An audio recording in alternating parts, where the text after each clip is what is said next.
Vous êtes auteur de recueil de poèmes, Pas de vie. Pas de vie. Pourquoi un tel titre? Oui, Pas de vie, un titre très audacieux, un titre aussi très significatif.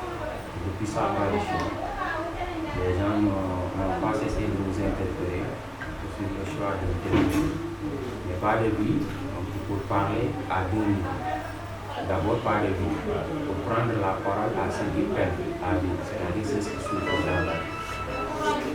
Parmi cela, on peut prendre le cas des enfants qui sont incorporés, des talibés qui sont laissés à la merci de la vie, les jeunes filles violentes. Bref, tous ceux qui souffrent dans la vie, on a essayé de parler à leur nom pour leur donner le soutien. Pas de vie aussi, pour reprendre les pas de valeureuses personnes qui ont vécu avant nous, qui sont avec nous aussi. Donc certains sont morts, d'autres vivants.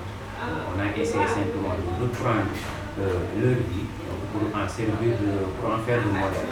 C'est-à-dire qu'on a essayé simplement de parler à la société, de leur dire que si vous voulez réussir dans la vie, il faut prendre comme exemple ces personnes-là.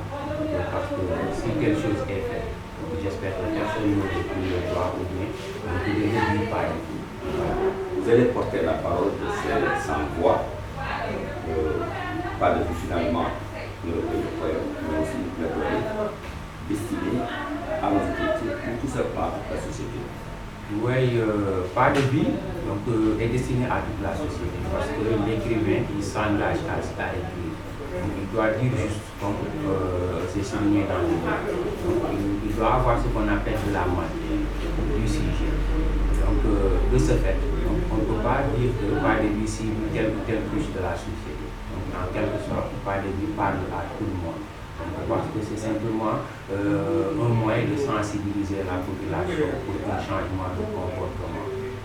C'est la raison pour laquelle on a jugé nécessaire de pouvoir reprendre ces personnes pour simplement permettre à la société d'avoir ce qu'on appelle un miroir.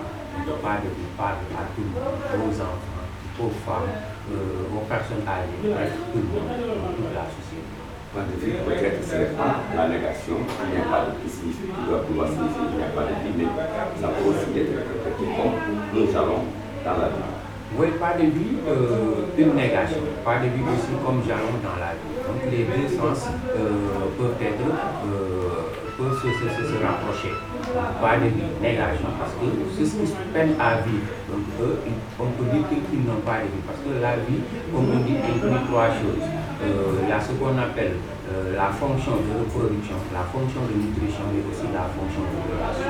Donc, de ce fait, si certaines personnes peinent à avoir des parents modernes, ou bien certaines personnes peinent à avoir un ami fidèle, donc on peut dire que ces personnes-là n'ont pas de vie. Donc, pas de vie négation, mais pas de vie aussi, donc pour parler du mouvement que l'on fait si on veut réussir dans la vie. Parce que pour pouvoir réussir, il faut donc marcher pas à pas. Donc c'est la raison pour laquelle Pas de vie, pour retracer les pas, les empreintes, laisser faire sur des personnes, les modèles comme on l'a dit, Pas de vie négation, mais aussi Pas de vie pour faire donner à la société les moyens de pouvoir réussir dans la vie.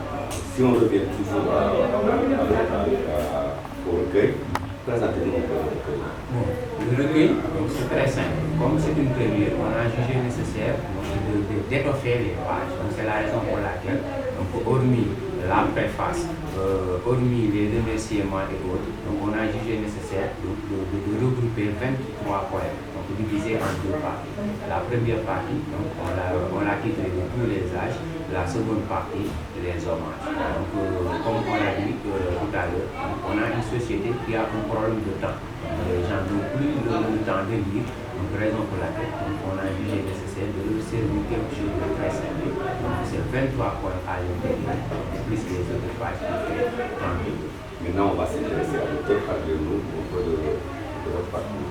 Oui, parler de l'auteur devient chose simple, chose aisée. Donc, je suis sénégalais, donc, né à Kébémer en 1981. Mes études, c'est à Kébémer, d'abord à l'école 3, nommée École Mourmoutier. J'ai commencé par là avec la CI et après j'ai été transféré à l'école chef de l'école 2. Donc c'est c'est là où j'ai obtenu l'entrée en sixième, le CFE, donc qui m'a permis d'aller au CM Makodou Salle de Kébémer. Là aussi, bon, j'ai poursuivi les études jusqu'à l'obtention du baccalauréat et après je suis allé à l'université Cheikh Anta Diop de Dakar orienté au département d'histoire. Après la licence en 2006, je suis entré dans l'enseignement comme professeur d'histoire géo et de lettres et affecté à Niakhène 2006-2010. Donc j'ai été redéployé à Mbendiouf et jusqu'à présent je sers dans un CM de la localité du Kayor à Mbendiouf. Je suis sénégalais, Kébémerois, mais aussi un Kayor. Merci beaucoup. Jërëjëf kon Abdou Aziz